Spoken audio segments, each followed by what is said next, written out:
And the stipulation is, unless there is mana fixing, I'm required to take every gold card and to make a good faith effort to play it. Obviously, if it's an unplayable card, I don't have to play it or whatever. But, like, you know, the stipulation is I have to draft all the gold cards unless there's mana fixing. So, if this draft looks a little different than the rest, it's because I have to take all the gold cards and I have to try and play them. So, you know, if I'm drafting, I'm going to be drafting 4 to 5 colors because I'm going to have to. And even if there's like, if Starheim Unleashed is in the pack and Agar is in the pack, I'm going to take Agar, not because Agar is better than Starheim Unleashed, but because I'm literally required to by Genesis stipulation.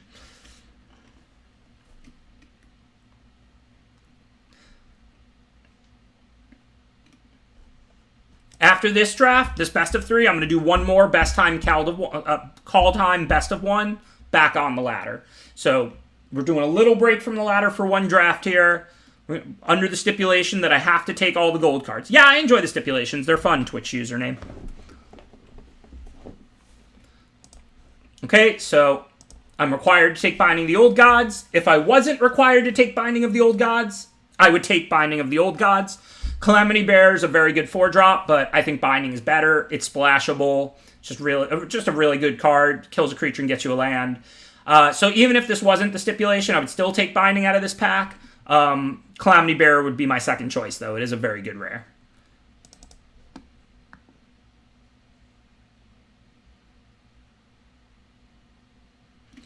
I am planning to stream tomorrow. So, I mean, probably is the answer. No, Chris. Best of 1 is really aggressive, but part of why Starheim Unleashed is so busted is because if you're a 16-land aggro deck and you only draw like 3 or 4 lands, you still get a 4/4 flyer. It's not like a coma that would be stuck in your hand unless you drew 7. You just still get a 4/4 flyer for 3 or 4, which is still a fine card, a good card actually. All right, so no gold cards in this pack, so we can draft whatever we want. We first pick Binding. Now, we do have to plan for 5-color green because, I mean, if we're going to draft all the gold cards, that's just going to have to be the case. So we could take Horizon Seeker. I normally would take, like, Feed the Serpent or Demon Bolt or something over it. But I think, well, Horizon's not that good at fixing, though, and there is really good fixing in this format. So maybe I just take Demon Bolt, planning for a 5-color green deck. Because Horizon Seeker's still pretty mediocre as far as fixing goes. So I think Demon Bolt planning for a 5-color green deck makes the most sense. Okay, so now looks like we can take like Pick for good fixing because there's no gold cards. This isn't very different than what I would draft anyway. Like last pack, I probably, if I didn't have the stipulation, would have still went Binding into Demon Bolt. Like that was just best card in the pack, right? And then this time I would still take Pick here, I think. I don't want to take Shepherd to go into a 4th color here. So actually, so far, I think I've taken the same 3 cards I would if there wasn't the stipulation. There's a decent amount of gold uncommons, right? There's like all the gold sagas. There's like, you know, the staple gold uncommon from each color combo. But a lot of them are pretty good cards, so they get taken pretty early. So you don't see them like 6-pick on that often.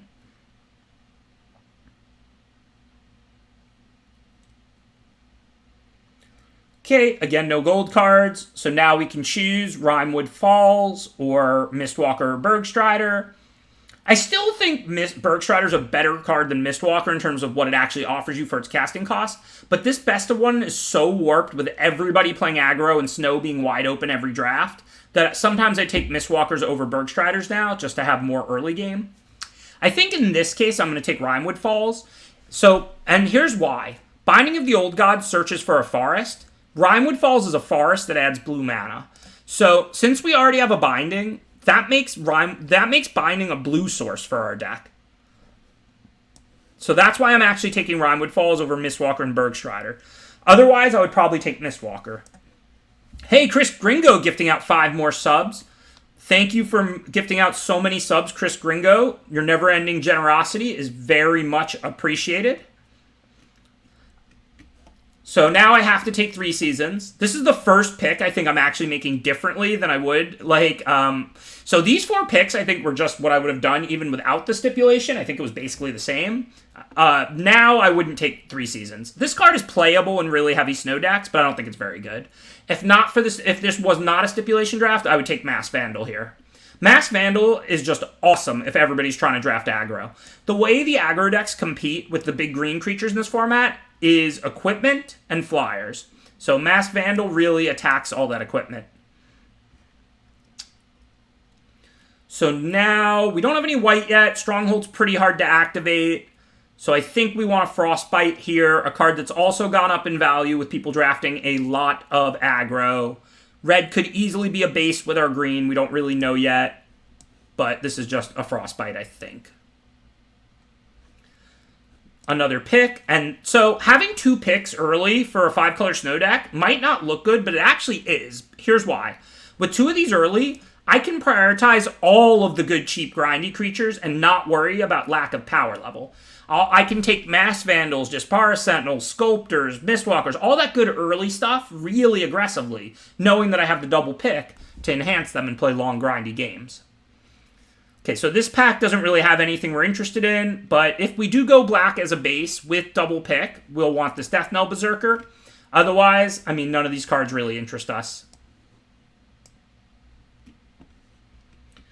So now, Story Seeker, but I can't imagine we're going to play white here. Like I said, I have to make a good faith effort to play the gold cards as well, which means basically I have to play 5-color green or 4-color green.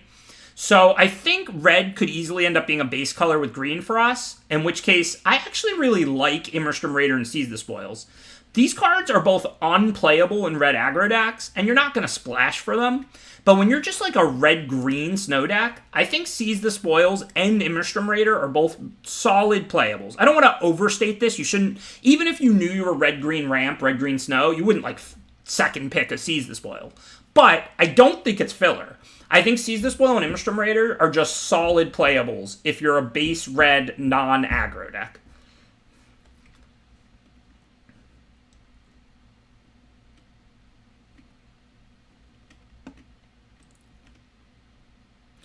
The Stip draft is I don't have to play them, I just have to draft them. But like, you know, Honor System, I have to make a good faith effort to play them. Like, basically, if I get enough snow permanents that 3 Seasons is reasonable, I'll play it. If I end up with like 6 snow permanents, I won't play it.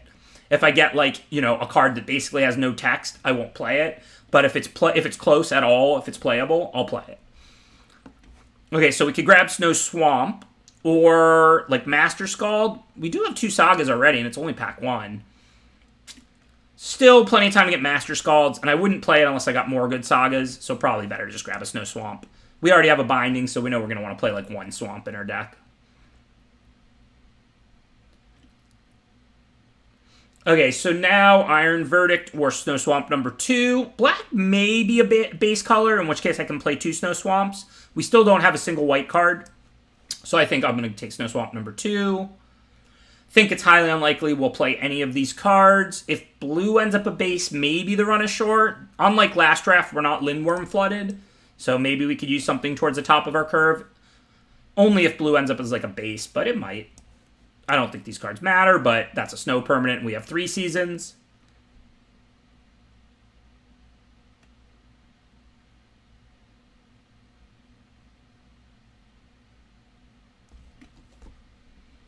So if black ends up as a base, I want the Disciple. If blue does the Kinseeker. At this point, I think black is more likely. We do have Death Knell Berserker, which is good with 2 picks. The 2 picks make the Disciple a lot better. So Disciple may end up a serviceable early drop for us. Okay, so I'm taking Agar because it's gold. If this was not a stipulation draft, I would take Kozima, but it's not by very much. Kozima's good, but it's slow, and people are drafting a lot of aggro. Agar looks good for me. I already have Frostbite and Demon Bolt to trigger it. So I'm going to take Agar because it's gold, but if this wasn't a stipulation draft, I would take Kozima, but it's also not by very much. I want to be clear. Just because this card says God does not mean it's a Windmill Slam. This isn't the Scarab God. Kozima's powerful, but it's a little slow. There's a lot of aggro. Agar's also quite good. So it would be Kozima here, but it's not by that much. Okay, so now we can look at Poison the Cup. We can look at the Charger. The Black-Red duel would be a good duel for us, but I don't think it's good enough to take over cards like that. Maybe it is. Maybe Cosmos Charger is not very good. Poison the Cup does look pretty good, though, and black is like a base color, and even if it's not, it's single black. We're really not seeing much green. I'm going to end up having to play like black-red splash everything or something. Like black-red splash binding an Agar or something like that. I don't know. Either way, I think Poison the Cup is better than Charger in general, and a color we're more committed to. So I think Poison the Cup becomes a pretty clear pick out of this pack. And it's super splashable. If we end up not doing black as a base color, we just don't play Berserker and Disciple. But remember, again, Poison's single black. You can foretell it for 2 colorless and then play it for single black. Okay, we have to take Narfi, and we're happy to do so. If we're going to draft 4 to 5 color gold card Snow, then Narfi is what we would take anyway. Narfi is awesome. I'm a big fan of Narfi. Speaking of gold cards that are awesome, gold uncommons that go really well in 4 to 5 color gold Snow. Svella, like I said, might be the best uncommon in the set. It's way up there, so happy to do that. Whether it's off the splash or green as a base, I'll be happy with that either way. No gold cards in the pack. We need fixing. We're drafting 4 to 5 color Snow. We're drafting gold cards. We're drafting Path to the World Tree. No decision here, not close. Graven Lore is fine, but it's pretty slow. I don't really even like it. I'd honestly rather just have a Lindworm. And like Volatile Fjord and Mass Vandal would be good cards for a deck, but they're not even close to Path to the World Tree. So, no gold cards. We definitely want one of these early cards, but it's close between the Sentinel and the Sculptor, I think. We've got some Snowlands and plenty of time to get more. We also have some cheap drops. Although, we're more likely probably going to end up green-red splash than green-black splash. But we could still end up green-black splash. It's pretty close. I think the Sculptor is just enough better than the Sentinel that we pretty much have to take it over it. But I think Sentinels would be excellent for our deck. And I think Sentinels very solid in these decks as long as you have early bodies. And if we end up green-black base, we've got plenty of early bodies. If we end up green-red base, then we don't have any Immerstrom Raiders yet. Sculptor is a Snow permanent. That does help 3 Seasons a little. That's a good point. So now it's like Priest and Pick. I mean, if we know we're ending up a green-black base, Priest is quite good. Remember, we have more Snowlands than it seems. It's not really 3. Path searches for 1, so that's already 4. Binding searches for 1, so that's already 5. But I don't know what our base colors are yet. Good evening, Denmark. I think I'm just going to go with 3rd pick for the fixing. So now it's Bergstrider or Snow Forest. This is actually pretty close. We don't have a ton of Snowlands, and we do have a Narfi. But we don't have a ton of casting cost either. Like, I don't want to play this card, Frostpeak Yeti, or Run Ashore. So, given we don't have a ton of power like last time, this is the opposite of the last draft. Last draft, we had a ton of power, and we got enough early game, but not like a lot. This time, we have a ton of early game and not a lot of power. So, I'm going to go the other way with that pick. So, now it's Slumberbound or Struggle. If we're going to have 3 picks to pump our creatures and a ton of early creatures, that makes Struggle a lot better than it usually is. I often don't love Struggle in these decks because you're a control deck with, like, you know, sparse early blockers and big late game. But this time we're going to be drafting a lot of early creatures and not have a ton of expensive cards in our hand. So Struggle should perform a little better than it usually does. Firewalker in case we go red base. I would never splash for that, but basically we're like green, red, or green, black, and we don't know which. So we want the black-red duel, and we want the Snow Mountain. They're both a pretty good value for us, because it's our first Snow Mountain. If we did want to just play green, red, black, and try and get like 7 of each source or something, the black-red duel helps a lot with that, so I'm going to take it. We do want that one first Snow Mountain pretty bad, though. Like, we have Path, so like, obviously it's not an issue of putting 1 mountain in the deck. It's having 1 Snow Mountain means we can search for a Snowland with Path when we need red. We're not that worried about the Snow Forest, because we already have green mana if we're casting Path, so we're probably not searching for a forest. But let's say we want to search for a mountain. It's really nice to have a Snow Mountain in there, right? All right, I'm going to grab the Plains, because even though we don't have white cards, we have Path now. I might not play the Plains since we have 3 picks to make white, but if we pick up a single white card we want to splash, or our mana is good enough, then I might play the Plains.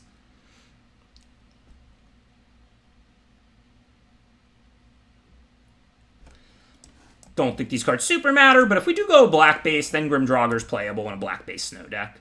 This card's not bad if you can consistently activate it. Okay, so the gold cards in this pack, obviously Trickster's Godheist is a lot better than Nico, especially because we're looking to draft a lot of early creatures with these picks, and we have a decent amount. We could still use more. Halvar is busted, but it's really the sword that's busted, and it's white to play, white to equip, and Halvar is double white, so Halvar actually wouldn't be that great for us anyway. To be honest, I would never take Trickster's Godheist here. If this wasn't a stipulation draft, there's a good chance I would just take this black-red Snow Duel, because we have a lot of cards that are black and red, and a black-red Snow Duel really helps us. But we're fine on fixers, so I don't think it would be in the spirit of the stipulation draft to take a fixer, if you even count it as a fixer, Sulfur's Mire, over Trickster's Godheist here, because we have 3 picks, so a path, so I think we're pretty good on fixers. Okay, I think that settles it. Red base it is. Goldspan Dragon's another great fixer and just an awesome card. There's not even a gold card in the pack. We can just take Goldspan here. Look to play red-green. In which case, we're probably not going to play Grimdrauger, Death Knell Berserker, or Elderfang.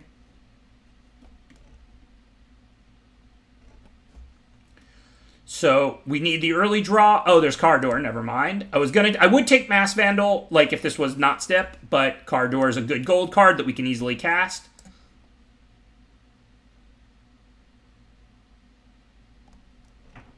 But if this was not Stip, I would take Mass Vandal there, to be clear.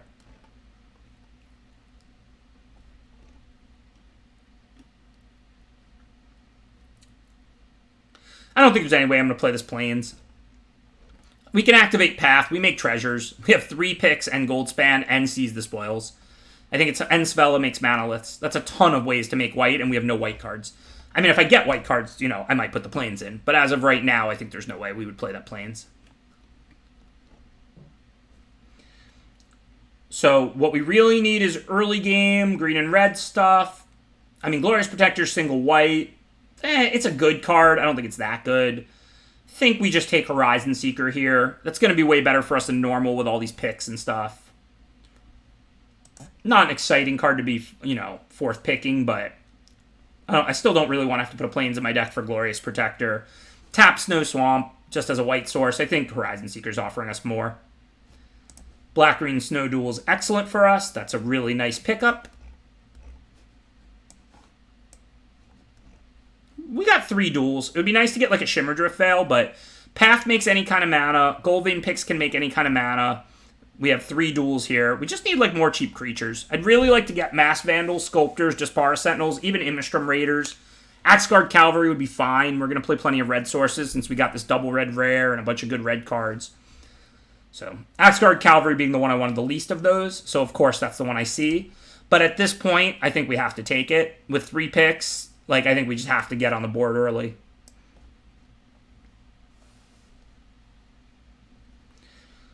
So now, Bound in Gold, the only color we're not looking to play. I guess Augury Raven is another fine card to wear these picks, even if it's off the splash.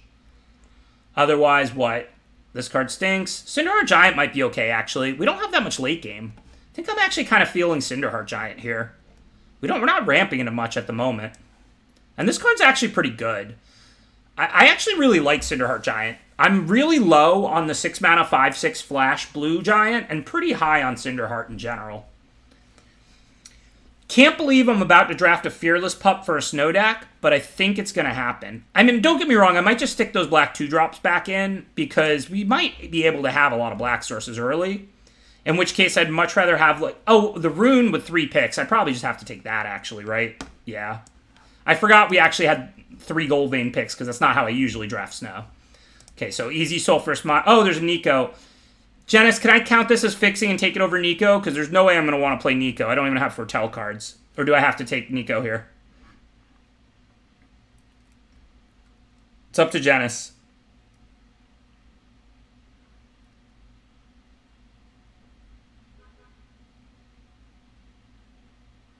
I don't know. I think Janice would have approved that pick.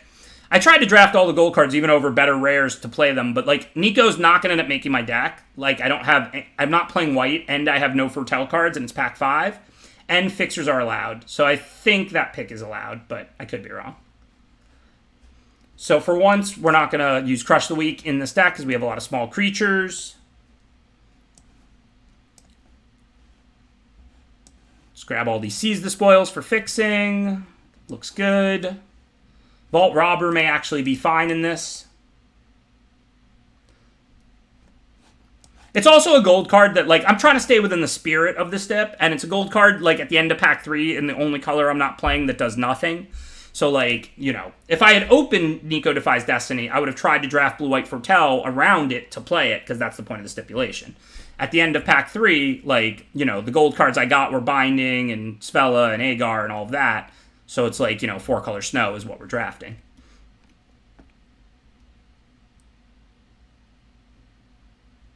Okay, so first order of business, we want these black 2-drops if we can play them.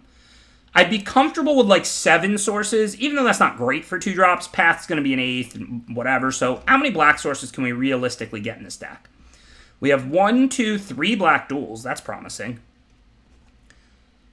So if we play these 2 swamps, 5, and then we have all this treasure making, yeah, we can probably have like, you know, 6 or so turn 2 black sources, and then like 8 or so after you count like Path and like all these picks and stuff. Maybe we can play these early black creatures. So this is like a million cards. So now let's see what we can cut.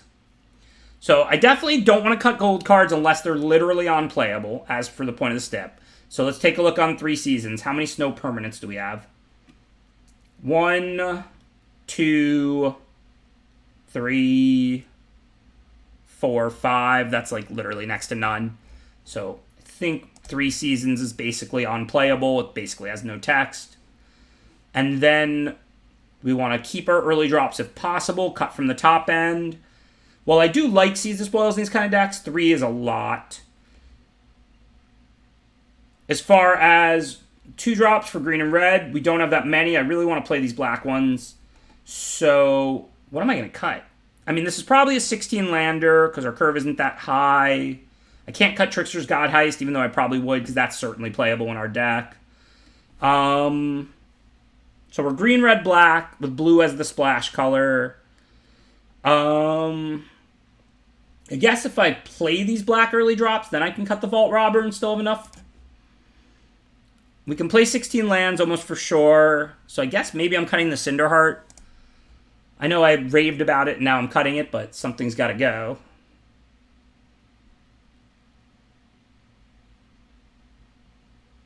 I mean, I don't even have that many snowlands. Like, I have another 5 snowlands or something. So we're flooded at 3, but we're not amazing at 2. So I think we'd rather cut 3 drops before 2 drops by a lot. So Draugr can go. It's our weakest 3 drop. I really like to Seize the Spoils in decks like this, but maybe I have to cut one of them.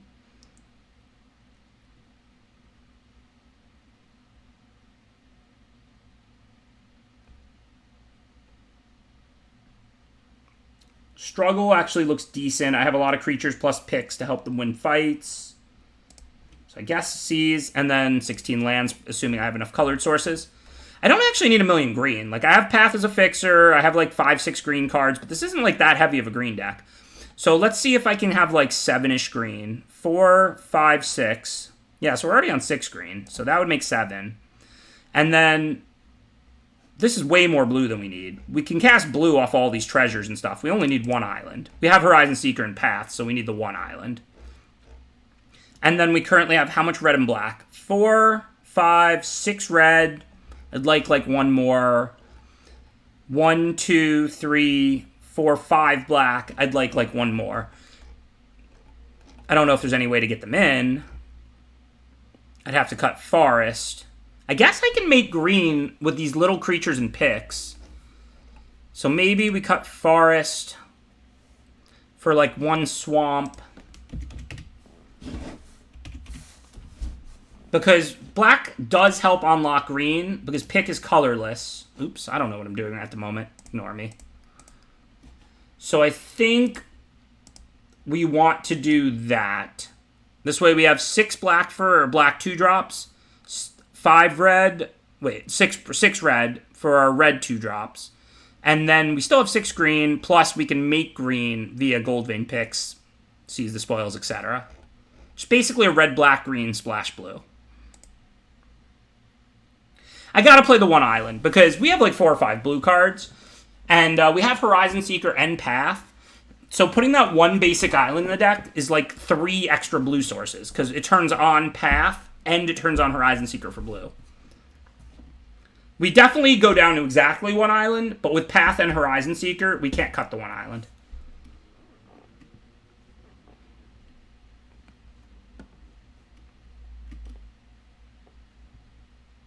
Yeah, it's fun, Janice. It's fun having to work around the gold cards. It would have been more interesting if I would have opened, like, like a good 5-color gold card or something. Like, just getting, like, Binding and Cardor and Narfi cards that I would always just jam into this deck anyway. But, like, as a whole, I think it's a good stipulation. I think this particular draft, it mostly didn't matter much. Like, it resulted in me having an Agar over a Kozuma and, like, maybe 1 or 2 other close picks.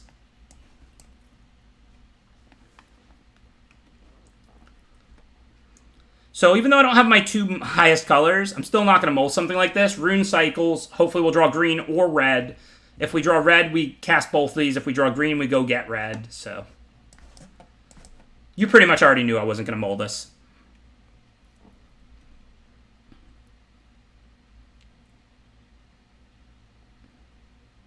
I'm using Cardboard Live to look at the cards and untap GG and 17 lands. I don't know technically what's an overlay or whatever, but...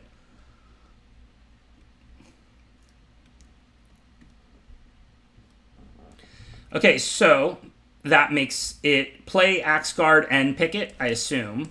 Still can't block a pup, but they're only hitting for 1. It's not like they draw cards. And if we get to hit with the Cavalry, that gives us our green, then we can play Path, then we can go get another kind of mana, probably green, so it's pretty good.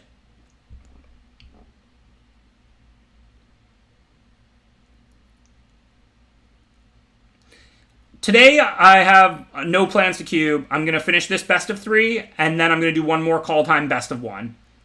So that's going to be exactly what I'm going to do today for sure.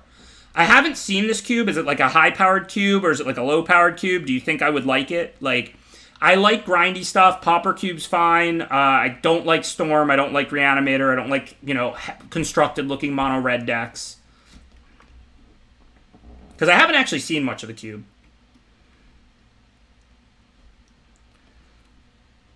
Okay, so we only have 1 red mana, so our choices now are like Firewalker and Picket, or Cavalry and Picket, or you know what we should do? Cavalry and Rune, because this could help us find a land. So we can Rune the pick. We can always equip it next turn. It doesn't really change anything if we make this Cavalry or this Firewalker 1 bigger right now. They still can't block the pups. So let's cycle the Rune, and then we'll go ahead and cast our Cavalry.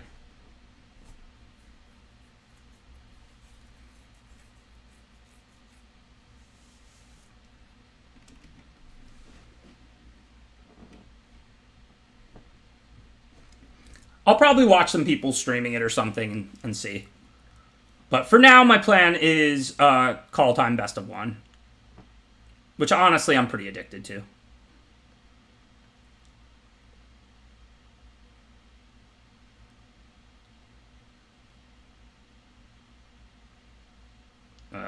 Okay.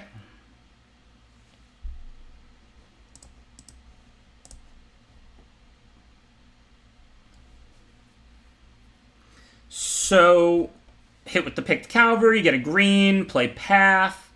I'd kind of actually like to hit with a double pick here, because then I get the 2 treasures. What happens if they block? I can take the swing back. And if they let it happen... Because I still need green and white to pop the Path. So if I go get a green, I still need 1 more treasure next turn. But I think it's better not to play the second pick right now. I want to interact on this board. I mean, I think Brinebearer Intruder is really bad, but, like, sometimes you need a cheap card. Like, I've played it a couple of times. I was just pre-combat there. It didn't do anything. So now, go get the green. And then we can still play the Firewalker. Life is good. I don't have a green snow basic, right?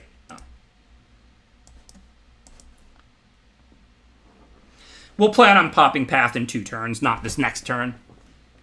With Frostbite and a couple of blockers, I don't think there's any way we're going to die this turn. And then the next turn, we should be able to sack Path, assuming we can get one treasure off the next attack.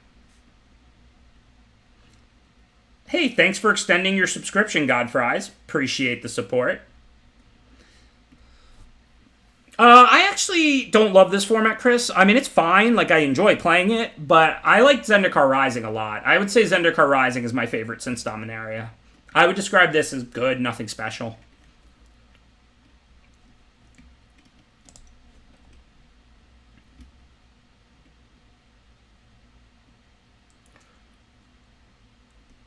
Hey, thanks for gifting out 5 more subs. Now that I would describe as special and not just good. Thank you for the never-ending support, Chris Gringo. Really, really appreciate the generosity. Can we get a few money bags for Chris Gringo? Celebrate the generous 10 more subs gifted out today. All right, let's see.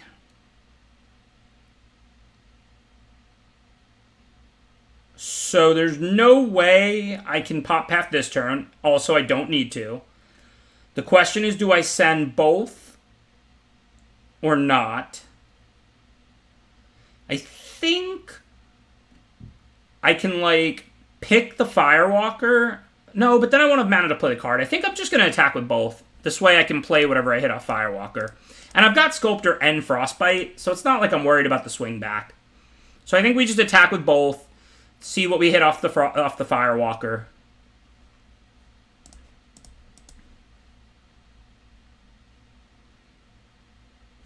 Okay. I have to play that now. I can't foretell it, but I get this extra black. So better than losing it, of course. It's a free removal spell. We'll still play it.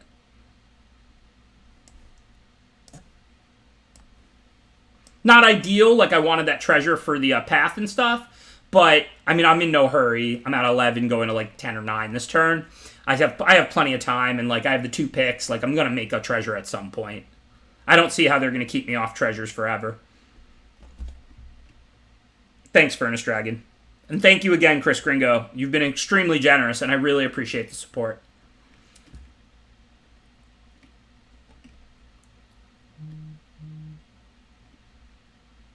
Hey, what's up, Ryan? Everything's good. Chillin', drafting. If we're drafting, life is good. If we're doing anything else, we wish we were drafting, right?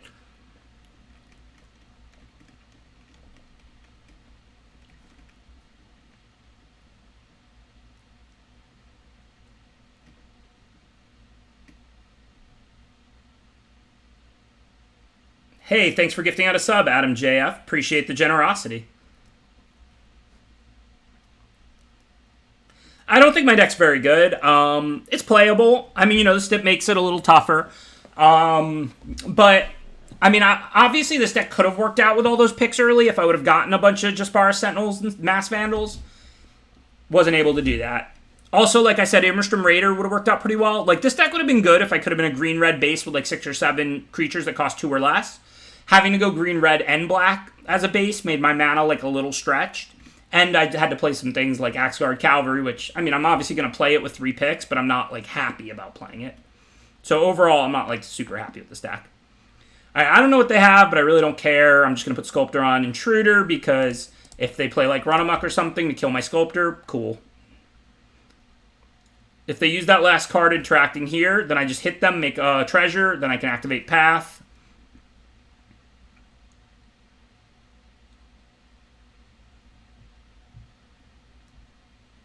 I can't untap Snowland and Frostbite because, unfortunately, Sculptor is Summoning Sick. Okay. Now, they do have this Pyre out. Is this on their turn or Sorcery Speed? Sorcery Speed. So I want to Path, ideally, during their end step. So maybe what I want to do here is not Path yet, is pick another creature so that it doesn't die if they sack this land. Obviously, this opponent is fairly new. This is the downside of playing best of 3 compared to best of 1. This is the main reason I play best of 1. You know, I'm Mythic and Diamond and whatever, and you get all good opponents. But maybe one day they'll give us best of 3 ranked. They seem to be unwilling to do that for whatever reason.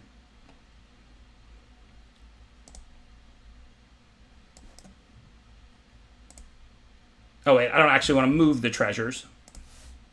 So the plan now, I'll just Frostbite the Pup. If they want to blow the Pyre to kill Sculptor, be my guest. They'll just be dead on board.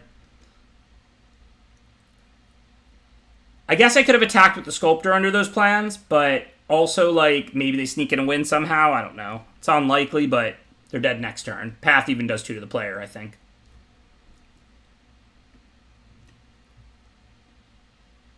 This is the first turn I really had a good opportunity to shock the pup. And I am planning to do it, but why do it now? Like, what are they going to do at the start of combat? Run Amok is attacking creatures, so I can always shock at the beginning of combat.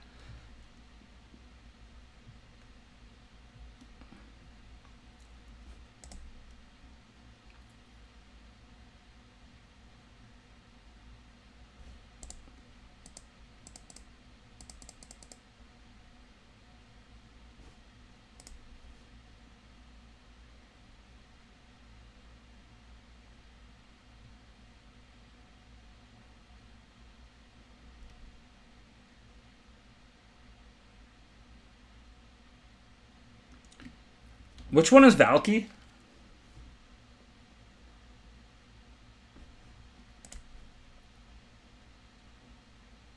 Oh yeah, definitely play them.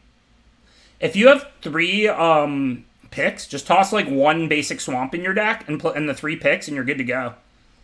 That's like one of the best cards in the format. Oh yeah, 100% play it. Probably play like 8 white sources, 8 red sources, 1 basic swamp. So you have the Snowfield, Sinkhole, and the basic swamp. So you have 2 swamps to cast the front half and a land light hand. And then you have the picks plus those to cast the like 7 mana part.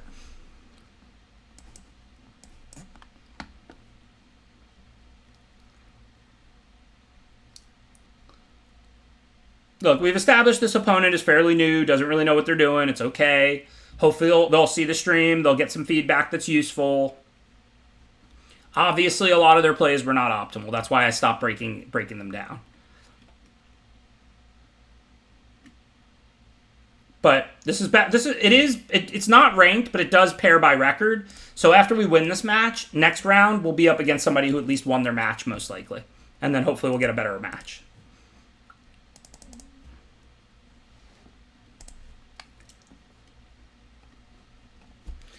If you have 2 of them and a Snowfield, Sinkhole, and 3 picks, I think it would be bananas to not play it. There are a lot of Boros decks I wouldn't toss it into because you can't just put 3 swamps in your deck or whatever. But in this deck, like with picks, if you connect once or twice, then you're playing the game-winning card with only 5 lands in play, and you have like 3.5 or whatever free black sources, 3 picks and a Snowfield, Sinkhole. So just put like 1 basic swamp in and you're good to go. Okay, this looks pretty easy. Path getting us a land, then lets us play our 2-drop.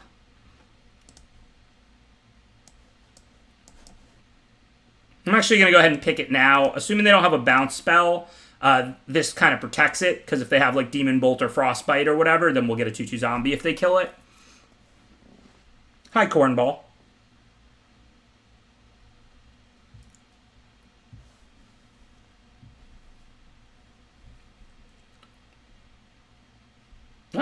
It got exiled, so I didn't get my zombie. But the 1/1 can wear the pick, so it doesn't work out that badly.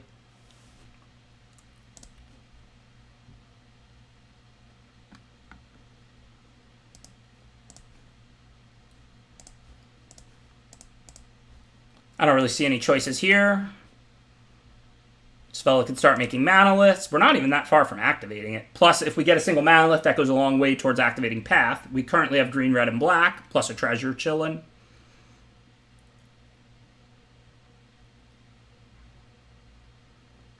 If they attack, I'm not going to block. I mean, I wouldn't care that much if they killed Svella. I'm much more worried about my life total. But the Helm does 1 to me anyway, so I'm blocking to save 1 damage. So, I mean, I'll just take it.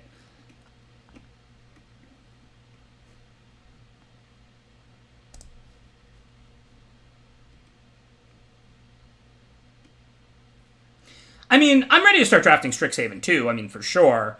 I always look forward to new sets. It's not really about loving this set or not. I mean, I'm just excited because there's a new set coming out. Okay, so this looks like Manalith and Cardor. Cardor can eat Brine Barrow Intruder.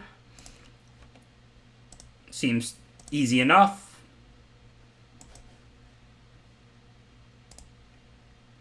I'm using the treasure, but I don't really mind doing that now that I have a Manolith. And if I make another Manolith, then the path's back on. Even if not, like, plenty to do. Yeah, I'm not sick of this set either. I like Kaldheim just fine, and it doesn't feel like it's been out that long, and it feels like the format's been changing. One of the nice features about Arena Best of 1 and content and the 17 lands and everything, I feel like we actually almost have a limited metagame for, like, the very first time. It feels like, you know, first, like, Snow was underdrafted, then it was overdrafted, then Aggro was overdrafted. It feels like we've almost had, like, a limited metagame in the Best of 1, and I don't think I've ever really felt like that before. Okay, so Goldspan, giving us a treasure, lets us have access to 3 this turn. And that's not actually very exciting. Manolith Binding of the Old Gods on the equipment looks pretty good to me.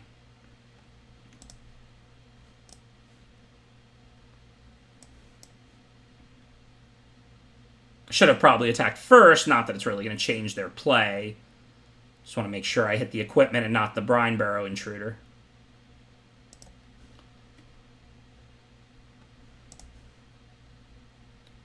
I guess Cardor's dealing 4, but it's saving 1. But my hand is so incredible, do I even want to trade 4 for 1? Probably not. Because, I mean, I can't lose this game if this game goes forever. I only lose if they sneak in the 8. Thanks, Tanono. Appreciate the subscription.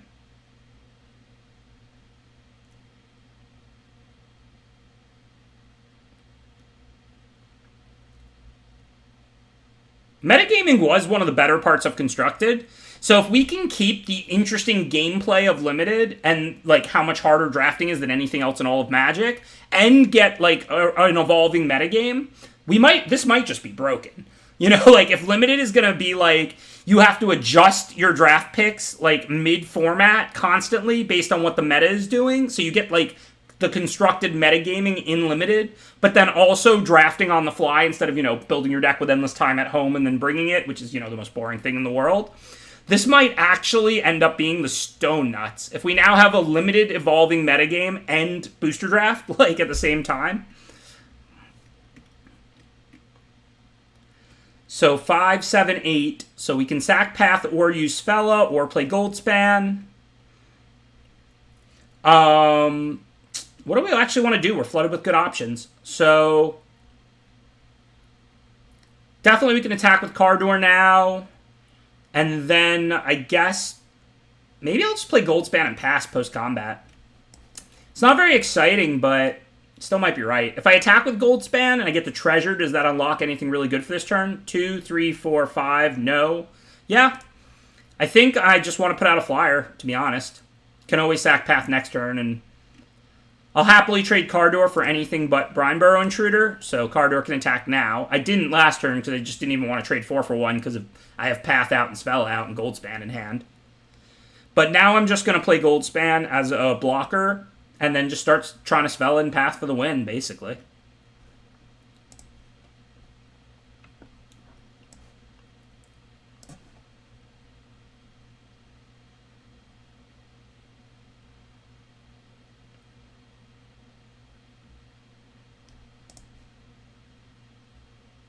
How many times have you played a Goldspan and not attacked? That doesn't come up that often.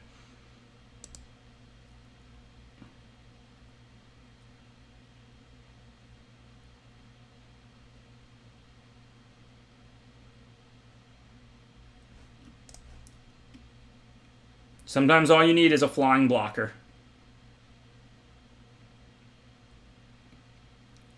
So I'm definitely going to block 1. If they let it go and pump the other one a bunch, I keep my Goldspan. If they pump this one a bunch, there's no reason to chump. This is tricky because if these were both 4-power flyers, I would block this Mistwalker with this 1/1. But if they go pump, pump, pump on the one that's getting through, that means the Goldspan lives, and I gain a life thanks to Cardor when this Mistwalker dies. So if they are going to go pump, pump, pump this Mistwalker to kill my Goldspan, then I'm only taking 1, and there's no reason to chump. If these were both 4-power flyers, I would chump in this spot. But since this is a 1-power flyer, if they pump the Mistwalker to kill my Goldspan, I don't want to chump. I'll wait till next turn when they have mana available to pump, potentially. Treasures are 2 mana, but sadly Manaliths are still only 1.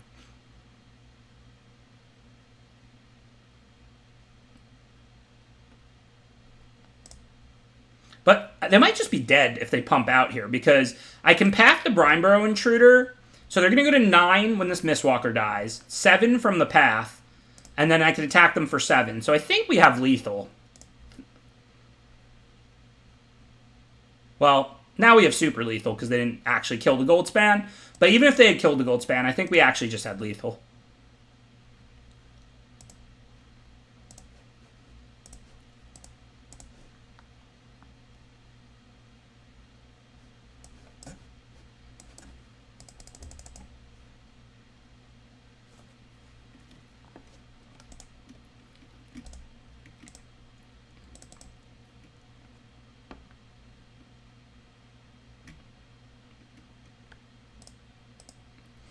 Arena's starting to show some lag. My internet's fine, so I'm just going to close and reopen immediately. If you watch any streams, you know how it is. Hopefully they'll get this problem fixed or buy more servers or whatever they need. I'm not a tech guy, but we're reopening Arena now, so it should be up and running in a second, assuming no unforeseen problems.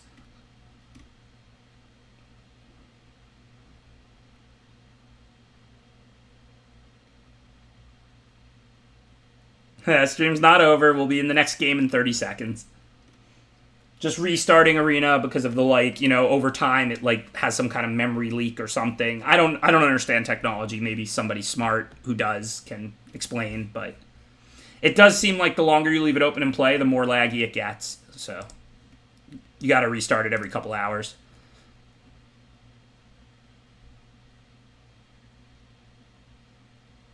You're welcome, Dags. Thanks for the compliment and hanging out.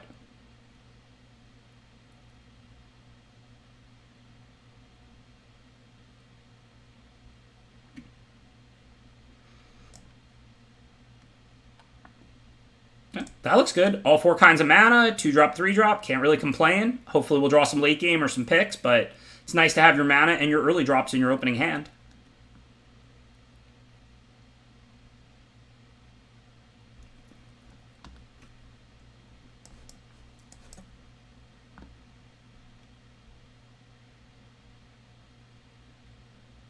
We've had some good battles infested.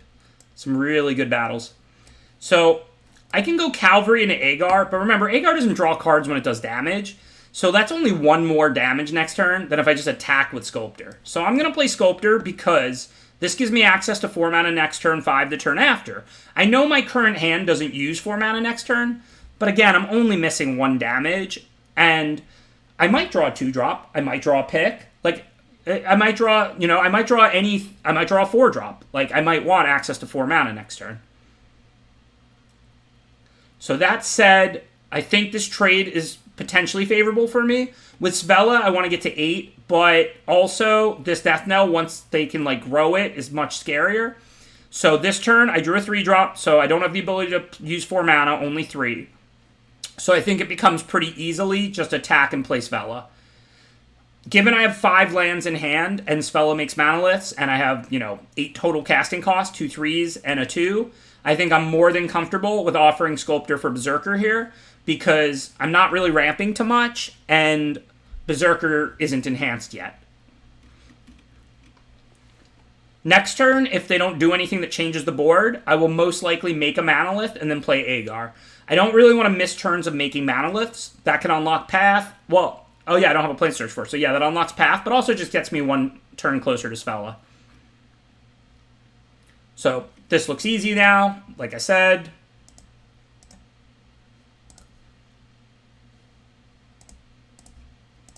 We keep the Manalith forever, even if Svella dies, and while that doesn't have a ton of current value, it's still something. But also, more importantly, it's 1 turn closer to Svelling. If they attack here, I'll snap put Agar in front of Faithful. I don't care at all about Agar in this deck. I'm not a giant stack. And remember, I still draw a card. And, like, even though, like, this card looks like it should be, like, you know, it is first pick, it is very good, something that you want to protect. In reality, trade your 3-drop for their 3-drop and draw a card is a really good Magic card, right? Okay, so I think now we can attack with Agar for the same reasons. If they block, I'm happy. If they take it, they take it. And then we just go Manalith and drop our 2/2s. Basically, a good rule for when you can certainly attack with a creature is if you're happy if they take it, and then you're happy if they block. And if they block and trade, I draw a card and I trade, I'm happy. If they take it, I have plenty of random blockers for their creatures, so I'm happy. So I'm happy if they block, I'm happy if they don't block. Probably means I should be attacking, right? Genius level magic there.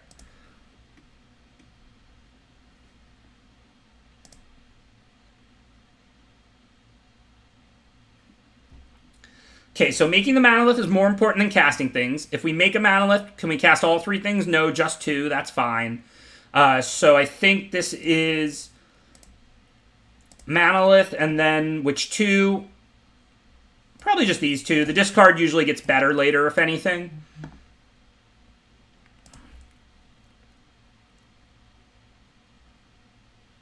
Why wouldn't I be able to block if they attacked with both 3/1s? I literally had three 2-drops to cast and Sculptor, all of which I can shove in front of their 3/1s. Grafenwalder. You would definitely be right if I didn't have blockers, you know, but like I have tons of blockers that I'm happy to shove in front of their 3/1s. Thanks, Mr. Morph. Appreciate the subscription.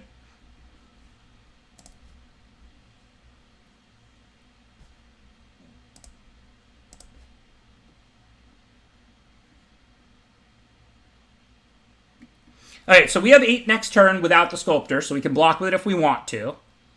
But I don't think I want to. I don't see any reason to trade damage. I know they get the 2/2, but I'm going to want to deal with that eventually. And, I mean, they're trading down the 3/3 for one of the 2/2s, so I think now I'll just double block that, and then we'll start spelling. Given I have a lot of mana and not, like, any gas in hand, it's really important that I activate Svella, because if they end up killing Svella, I only have my hand to work with. So if I activate Svella now and they kill it, I get that card for free, basically. And then I still have my hand. Whereas if they don't kill Svella, I can always play the cards in my hand later. You want to greatly prioritize activating Svella. Obviously, sometimes you're under so much pressure, you need to cast cards in your hand in close games. But if you have the luxury to activate Svella or cast cards in your hand, even if the cards in your hand would do way more, you generally want to activate Svella because those cards aren't going anywhere from your hand, but Svella may leave the board. So I'm going to go and do it now in case we get removal, see what we get. We don't even have any equipment. Where do we want that? I don't know. I don't think it matters much. I guess Death Knell Berserker. I don't know.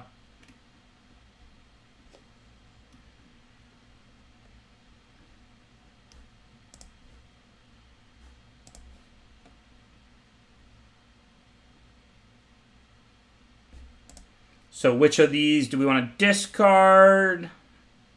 None of them are of particular value. I guess the pick, because I might play the Disciple and the Trickster's Godheist to take the Resplendent Marshal. Probably not yet, like I just got done explaining. I want to keep activating Svella for a little bit. But I don't want to, you know, eventually I'm going to have to deal with the 3/3 flyer. I'm still going to choose, like I said, to activate Svella, because these cards are going to stay in my hand, whereas Svella may leave the board. And I'll probably just hit a removal or a flyer or whatever. But after another turn or two, if I have it, then I will play the cards from my hand. Okay, easy enough. Maybe they have something, maybe they don't. We're going to find out. With Svella as an engine, we don't really need any given card other than it. We just want to, you know, trade and keep our life going. The thing about, like, activating Svella every turn, it's like a Planeswalker when you're activating it every turn. You use those resources to trade and prolong the game, giving you more activations, giving you more resources. So all you really want to do is just grind at that point. I mean, look, if you can sneak in lethal or something, that's never a bad thing. I'm just saying, like, we're not concerned about anything. We're not concerned if, like, they play a pump spell and kill Goldspan Dragon. Like, we just don't care. We'll just activate Svella again. All we want to do is not accidentally die at this point.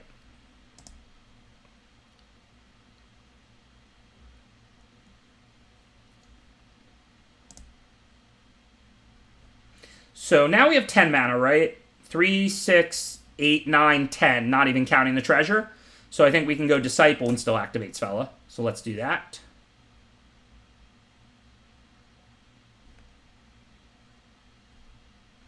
Still, same logic, just chilling activating Svella, but we're up to 10 mana, not even counting the treasure. So now we can play a 2-drop and activate Svella.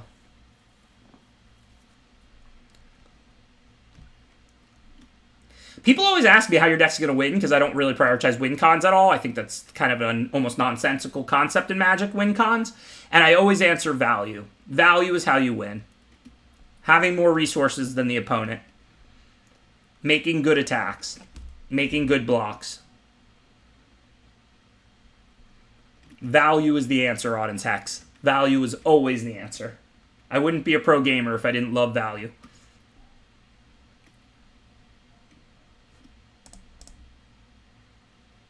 Till you deck. I can win my match with only 2/2s.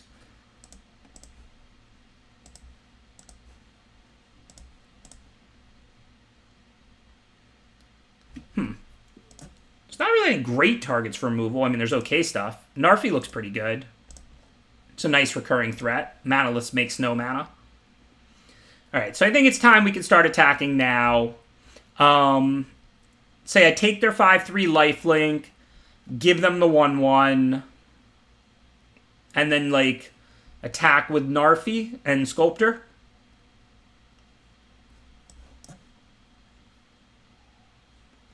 No, I don't want to send Sculptor. I actually still have a spell activation now. Just attack with Narfi.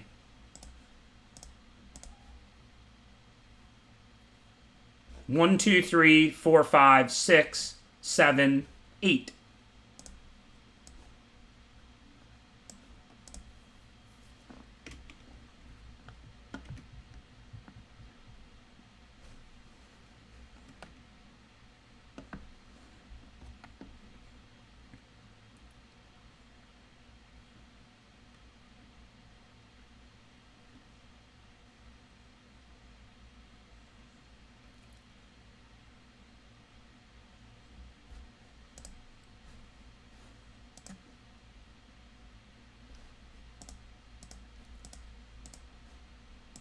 Spin the wheel.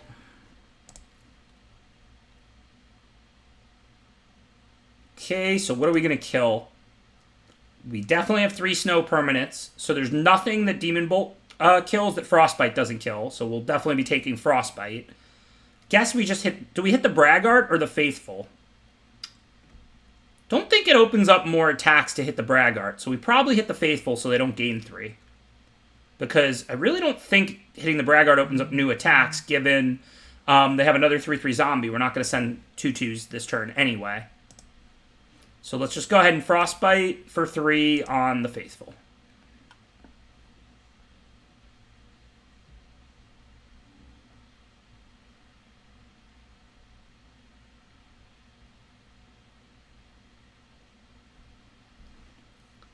I don't know if they set a stop. Arena just literally stopped during my upkeep. I assume they must have set a stop to do something. Okay, so there's nothing to trade, right? They don't have any non-basics or artifacts or enchantments. We can trade these 2 Manalith's ownership. And then as far as combat... Guess I might as well just spin Svella and see what I get. I'm certainly not worried about the attack back. I'm about to gain 5 also. If I get a removal, that might open up new attacks. 4 lands, not ideal. And, yeah. I'm pretty ready to race now. Because, I mean, they have 4, 5, 6, 9 power out, and I'm at 22 if I gain the 5. If they somehow kill this, then I don't gain the 5, but then they have no cards in hand. And I still have a blocker. I don't really even think this is risky. I just don't think that there's really anything bad that can happen here. I'm at 12 cards in my deck.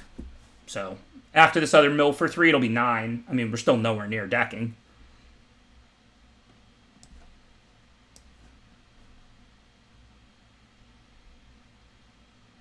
I'm just going to start attacking with Svella. If they don't add to the board here, Trickster puts them to 7. I can Binding the Braggart and then just attack. I mean, even Svella can attack.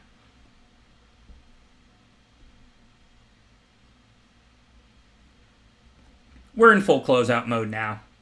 Sorry, Swiss Bob. 9 isn't spooky. They're not a mill deck. What are they going to do? Recur the 3/1s or something? I think there's very close to a 0% chance I get decked. Maybe if they played like that one rare mythic that brings back all creatures of the same type. Because if they like recur 1/3/1, I'm still going to kill them easily in 5 turns. If they recurred like all of the 3/1s, like 2 or 3 of them, maybe it gets dicey.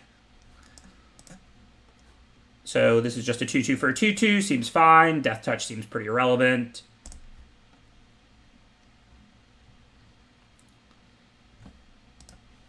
So pretty sure we just kill all their permanents and them. This is exactly lethal because if we leave them 1 blocker, we have 2 different 4-power creatures. So they can block 1 and then take 7 and die.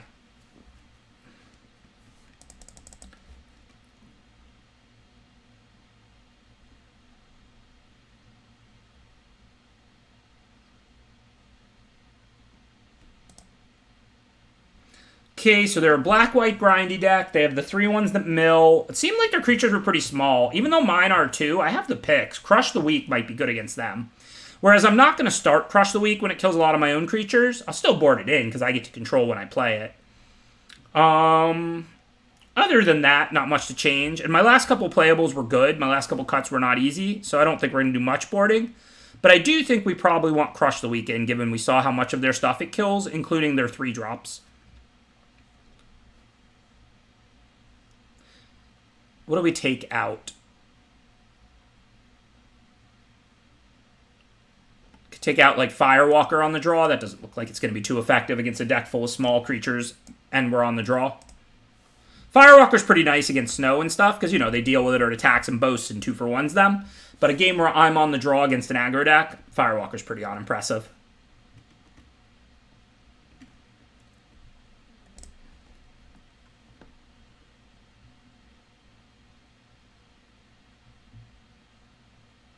I would Radiant Man, but I'm going back to best of 1 in 1 match. Like, these are 3 rounds no matter what. This is round 2. So, I mean, after the very next match, we'll be doing one more best of 1 draft. So I don't really feel a need to switch it back and forth. You're more than welcome to if you want to switch it and switch it back. Or if any of the mods want to. I just think it's, you know, kind of unnecessary.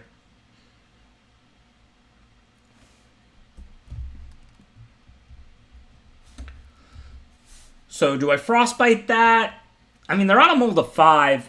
If they play a 2-drop, am I really going to care if I Frostbite the 1/2 that drains or the 2/2? Probably not. So I think I'm just going to Frostbite that now.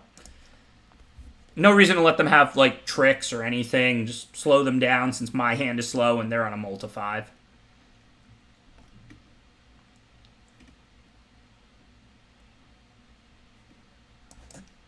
I could have played Pick, but I think there's more value in getting the tap land out. It's my only blue source. Like, if I draw Aegir, I can cast it, or another blue card. Obviously, I'm nowhere near picking anything, and I have tons of mana and nothing to do with it.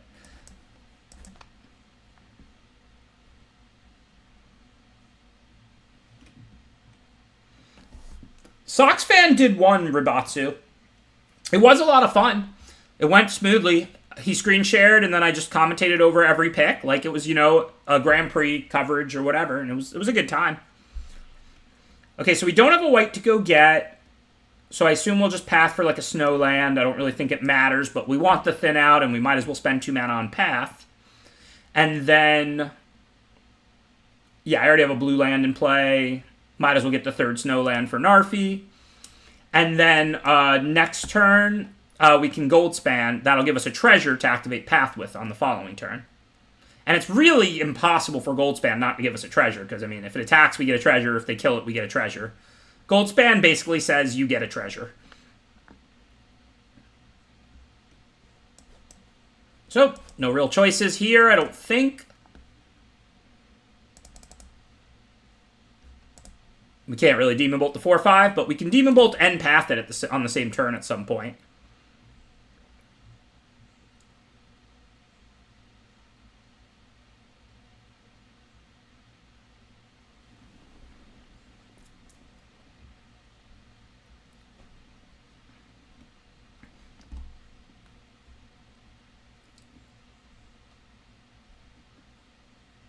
Points betting should be on. Are they not on? Like, if anybody wants to, like, deal it or whatever, it's supposed to be available.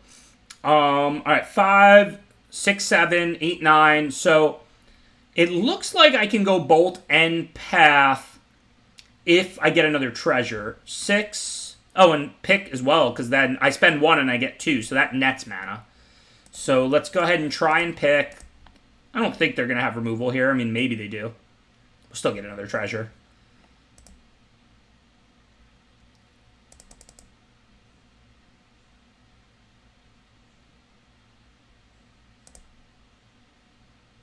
And now we have 3 plus 7 is 10, and we have more than 10 mana. Is that better than just blocking with Agar and pathing it? Yeah, I'd probably rather use Demon Bolt than Agar here. I really want to use Path because I draw 2 more cards. So I think it is Bolt and Path here. Red, blue, green, whatever. I mean, treasures make any kind of mana, but just in case somehow we change our mind, I might as well foretell this.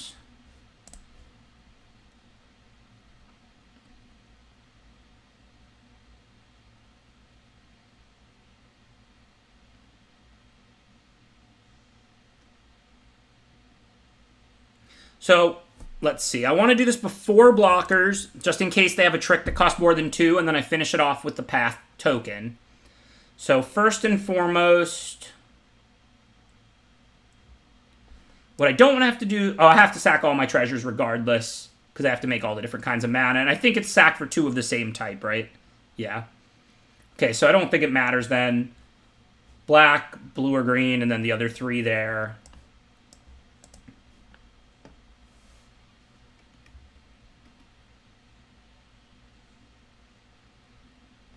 And now, before blockers, let's Path. Because if they do have, like, +2/+2, or, you know, something that saves it, but they don't have enough left to boast, we can finish it off with a 2/2. I mean, even if they do have enough left to boast, we still want to make them boast. It's not a bad thing.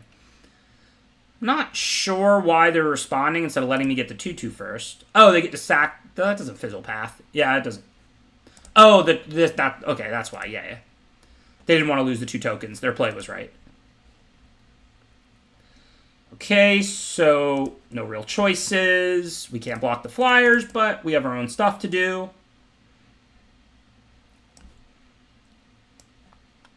Obviously, we play the Disciple and the Agar, but we play the Disciple first, because why show them we have Agar when they're deciding what to discard?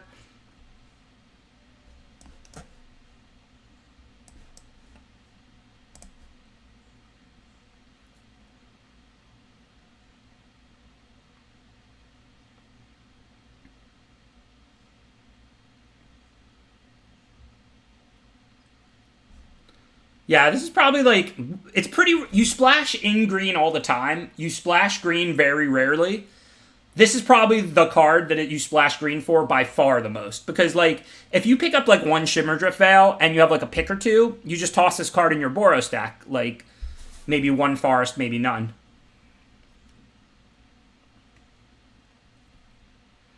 Ouch.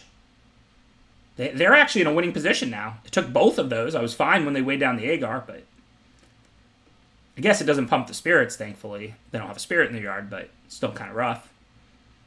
Well, I guess it's not really a winning position, because they either chump or trade the Marshal for the 3/3, and then it's basically an even position. But I thought I was looking pretty good, because, I mean, they had 1 card left, and if it was, you know, removal for Agar or, like, a 3/3 flyer, I was still way ahead on board.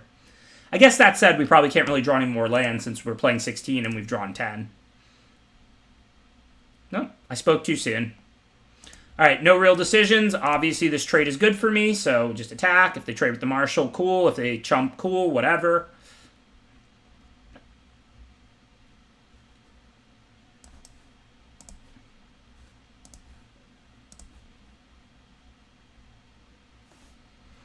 Blame Deathsea. He's the landlord. This isn't my fault.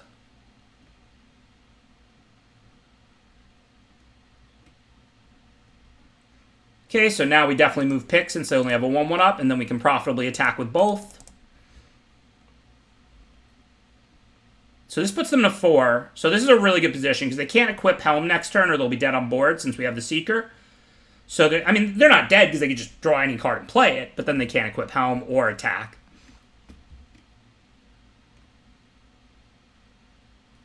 Oh yeah, I agree, Infested. I think Packmate might be the best common since Sprout Swarm in 2006. I'm not saying for sure, but I can't think of a common off the top of my head better than Packmate since Sprout Swarm, which was in Future Sight. All right, they look dead, but we're not decking, so I guess first I'll dig a little. Sure, why not? We can't struggle that out, but they're already dead on board, so none of this actually matters. If I wanted to put the 2 picks and struggle somewhere, I could, but it would still only get me to 5 toughness. So, I mean, I'd still lose that creature.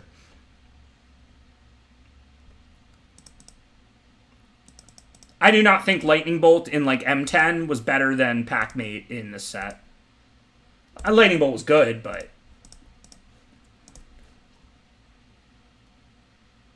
Mole Drifter was uncommon when I remember it. It might have been a common in, like, Modern Masters or something, but Modern Masters is such a high-power format. There's no way, like, it could have had the impact compared to the other cards in the format at common that Packmate does. I mean, this is a high-power format, but it's still not, like, you know, Modern Horizons or Modern Masters. I mean, Doomblade is not better than Packmate. Packmate's like Doomblade that draws a card. I mean, that's going a bit far, but it really is, like, just a ridiculous Magic card. So if we draw a Swamp, we'll Disciple, because we have the pick for it. If not, we can path up the Black Source, and then we're 1 turn behind. Hooray!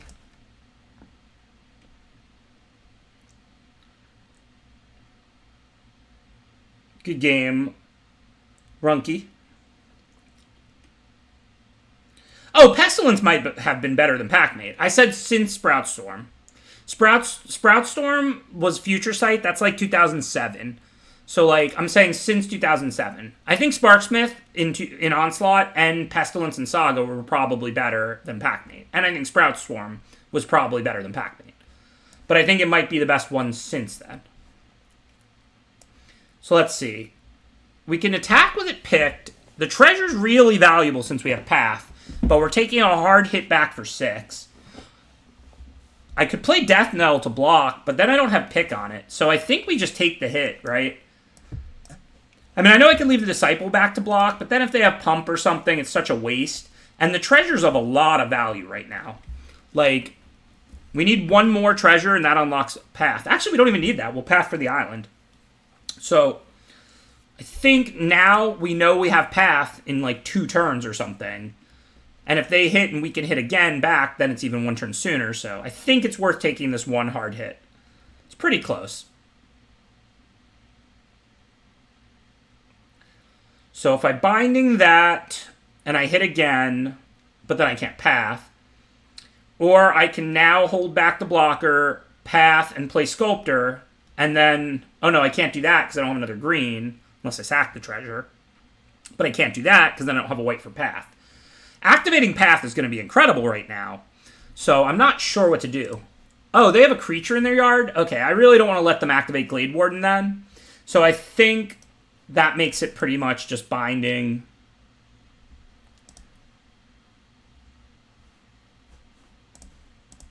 Attack. No reason to sack both treasures to Path, because I can always just sack both treasures and Path next turn if I want to. It's not like putting a creature out. There's not really any upside to doing it. 4, 6, 7, 8. So I'm not going to be able to Path this turn, but I'm guaranteed to be able to Path now. So now we can switch gears. Next turn, we just want to put out blockers, maybe Cardor and a cheap one or something. And then the turn after, we should Path for the win, unless they have something that beats us. Run Amok might get tight now that we're at 6 and they have a 4-2 out. Haggy Mob also tight. Okay, so now we're not interested in attacking. Path for the island, play a blocker. We die to removal. Yuck. Can I play 2 blockers? Yeah, but then I'm not playing Path. This is very tight. I guess Cardor, if they don't have removal, then I'll get the life back when they attack. But if they have removal, I die. Really wish I had like 1 more point of life.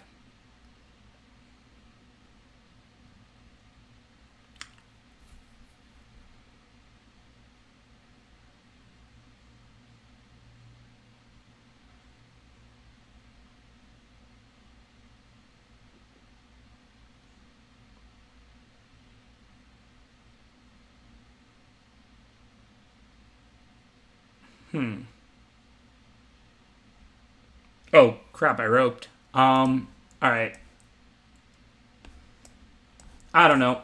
I'm just gonna hope they don't have removal and then I can path next turn. This might not have been correct.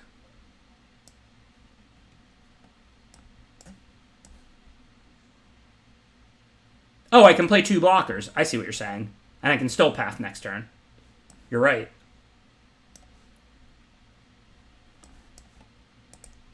This way I don't die to removal. I might die to run amok, but I don't die to just generic removal this way.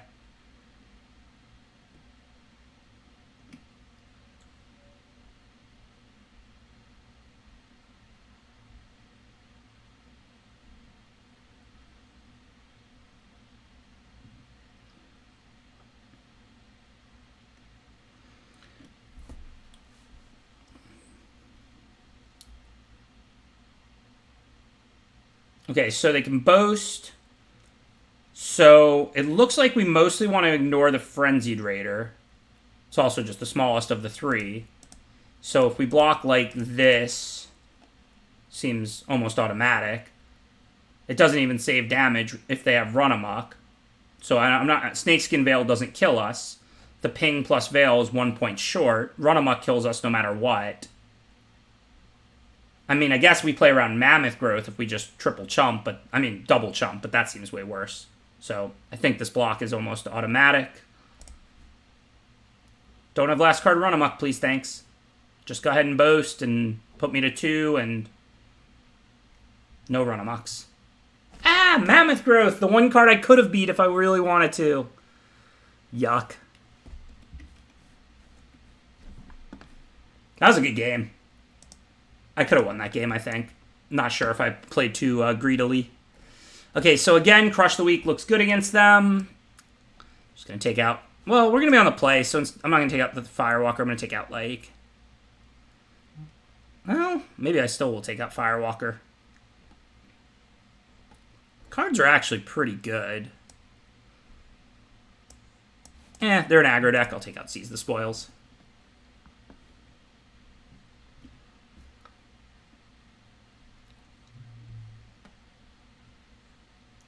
Well, it's not 6 life for 1 treasure, right? The 2/2 can only block 1 creature. It's, I think that what I should have done was played Path the turn before, if anything, and took even more damage, and then just activated Path sooner, to be honest. Okay, this hand is not as dicey as it looks. Obviously, we can go Sculptor, and then we can always Path, go get, like, a mountain.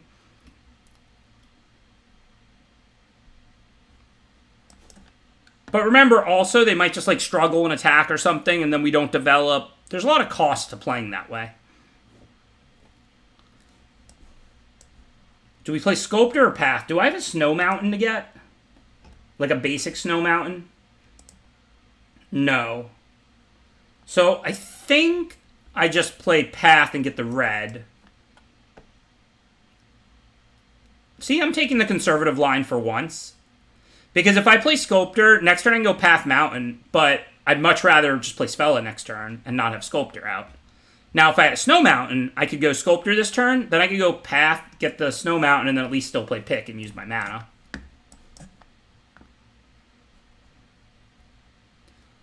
Now we just take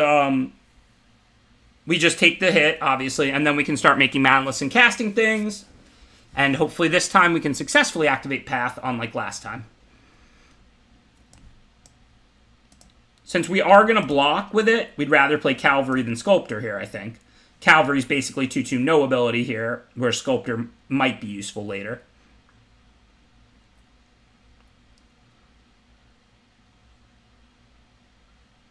So I guess they're just going to 2-for-1 themselves, sort of. It's not wrong. I mean, they can't just keep letting me activate Spella. I'll win the game with Spella.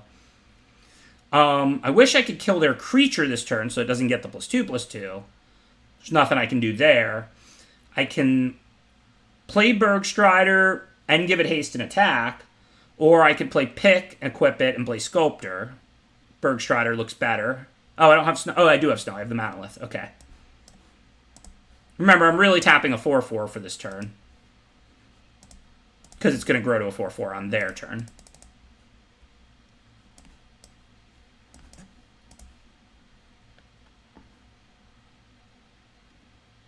Is that literally slaying? I mean, I know this is a troll, but is that like, what the storyline is or something? Arnie slays the trolls, killing Svella. Literally slaying a troll.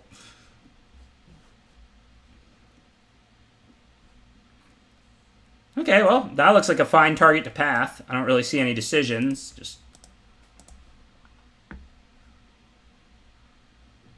I don't really imagine we can lose from here.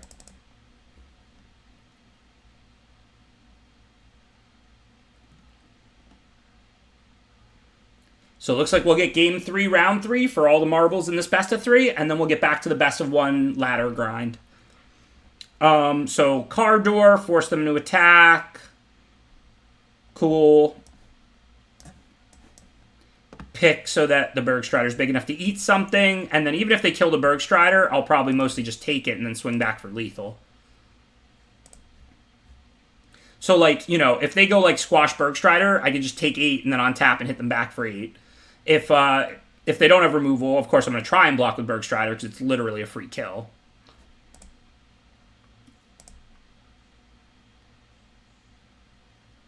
So we'll go 5/5 on 4/4, take the 6/6. We have tons of life, of course. We even get the car door drain. And that was fun. Well, we're 2-0, but we're now playing game 3, round 3 to determine whether we get our 3-0 or not. Okay, so we're on the draw. We saw Arachniform. We saw Arena's features let us go back so we don't have to use our memory. Arnie slays the troll. Plenty of creatures that die to crush. Firewalker on the draw might be worse than like one sees the spoils or something. Nah, they're an aggro deck. I'll just run it with all my creatures and crush. Again, I don't main crush because imagine playing against a Lindworm Snow deck and having crush in my hand in this deck. But now that I know they're just like a red-green beatdown deck with plenty of creatures that die to crush, I think it makes sense to have it in. Not ideal, but I don't think I can mull this. We've got the pick. We can put the rune on it. Hopefully they won't have that fast of a hand. Or we'll just draw a mountain.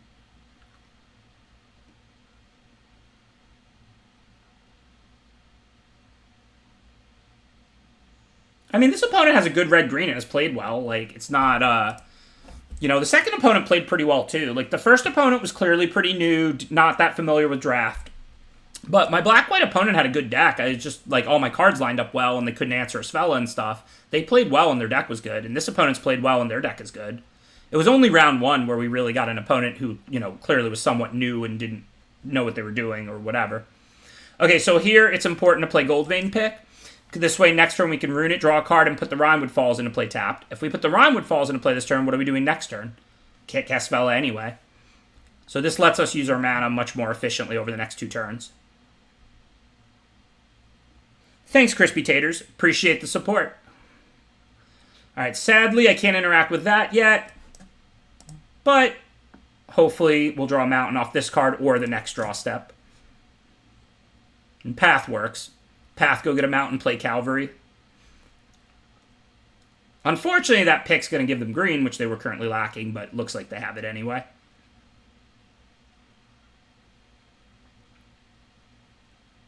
Should be a good game, but I definitely like our chances. This turn's going to be pretty bad for us, but then we get to go Bergstrider, and then we have Svella for the late game.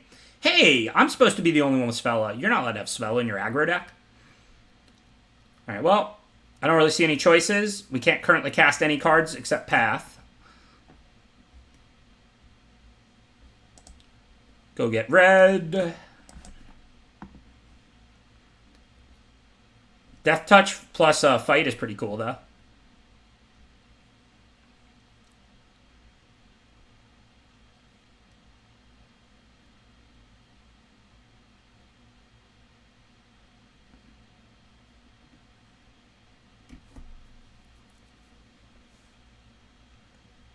Five, 6, 7. So they can't activate Svella. They can use Slumberbound, which is pretty annoying.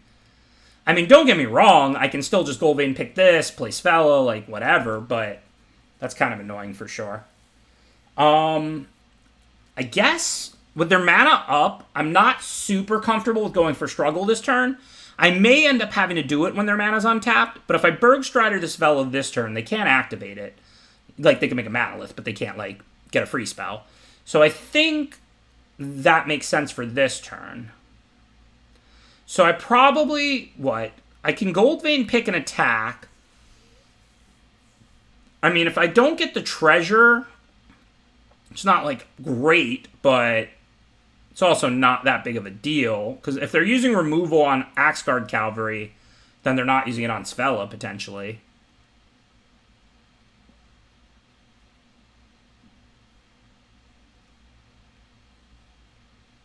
I think I just like Bergstrider here. Maybe I'm not greedy enough in my old age.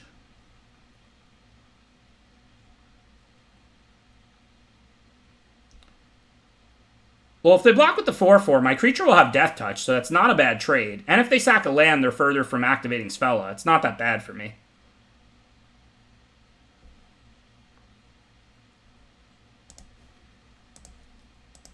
I'm going to be greedy still. I think this is right.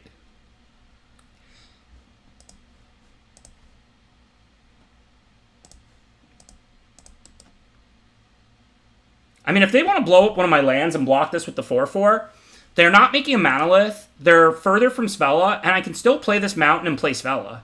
So it's fine for me, right?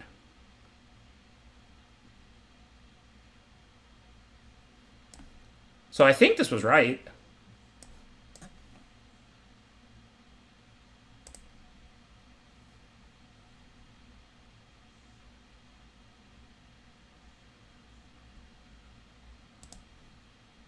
If they destroy the blue source, I still have the treasure. I mean, they could, if they like destroy the blue source and block with the 4/4, I don't get the treasure, but then I just cast Svella post-combat. So I don't know. I don't think there was any real way for them to blow me out by using the land. Basically, if they use the land, this creature has Death Touch. So if they trade their land for my land and this creature, I just play Svella. And if they don't, then I play Bergstrider. I don't think there was any real way for them to blow me out there. I think it was actually pretty safe.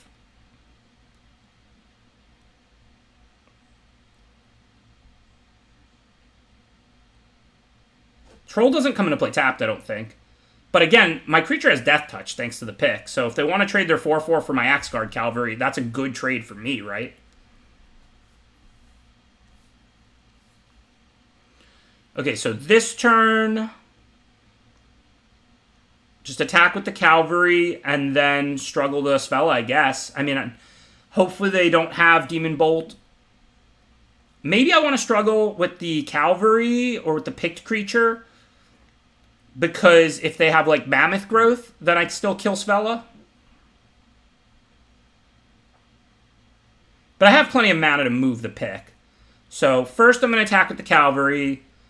And then I will move the pick to the Bergstrider and go for struggle.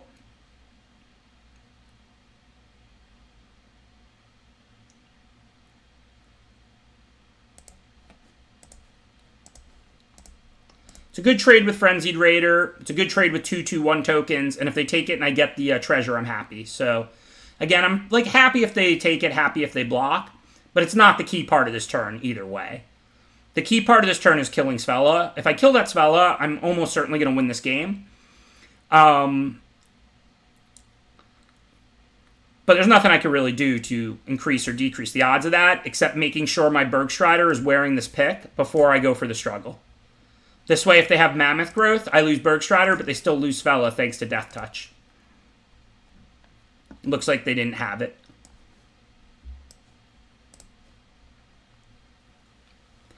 Obviously, if I knew they didn't have it, I'd probably not have equipped it. I would just play pick, and this Bergstrider could be a 5/5 instead of a 6/6.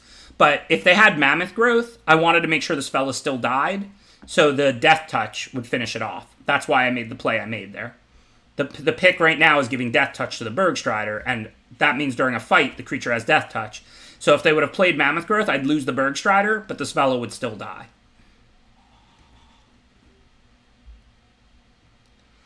Yeah, but you can't play it the turn you foretell it, and I never had 2 spare mana on the previous turns. So you can't just save 1 every time. You have to foretell it the turn. You have to foretell it turns before you're going to use it.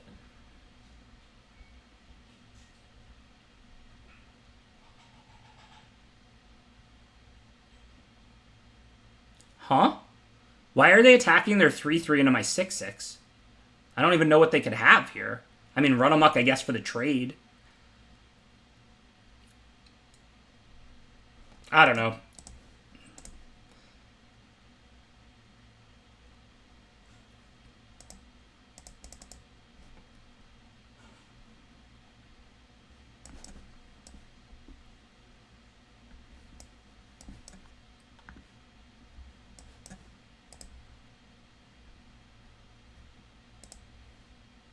No, Mammoth's an instant. It's a trick. But, I mean, if they have, like, Mammoth or Run Amok there, they kill the Bergstrider, but it's really, you know, it's not that big. It has Death Touch. I still kill their creature. So, I mean, worst case scenario, I get, like, a 2-for-1 there. And I don't really care that much about this Bergstrider. Like, I have Svella.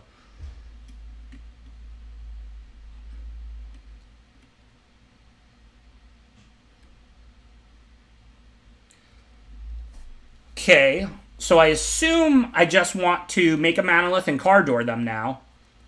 Then they'll be forced to attack into Bergstrider and Agar and Cardor. That looks like it has to go well for me. This is a great way to end this draft because I'm about to have 3 different gold cards in play that are different colors, black, red, blue, red, and red, green. And the stipulation draft was draft all the gold cards. And one of the few times that actually came up was I took Cardor over like Mass Vandal or something. And I would have definitely took Mass Vandal over Cardor if this wasn't a stipulation draft. And the Mass Vandal would have definitely been better. But right now, like, this is going to be sweet.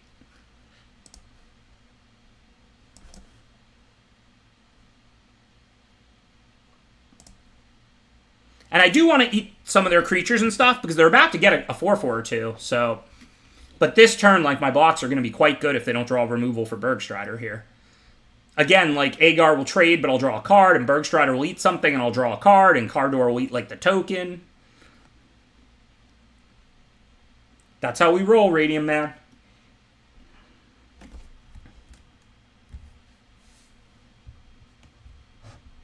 I'm guessing they just attacked all because they just missed the Bergstrider or something there. Because this opponent has a good deck and has been playing well. This isn't like...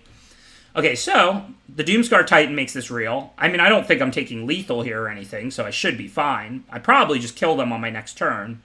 But let's see what's up. 6/6 on 5/4.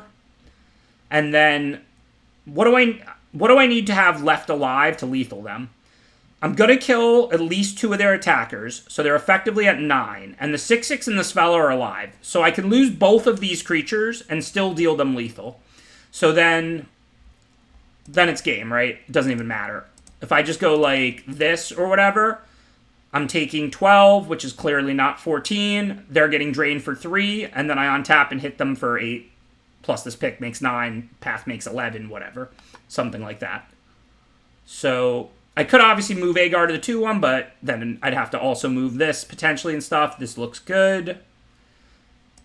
I guess this makes more sense. In which case, this makes more sense, and now we're good.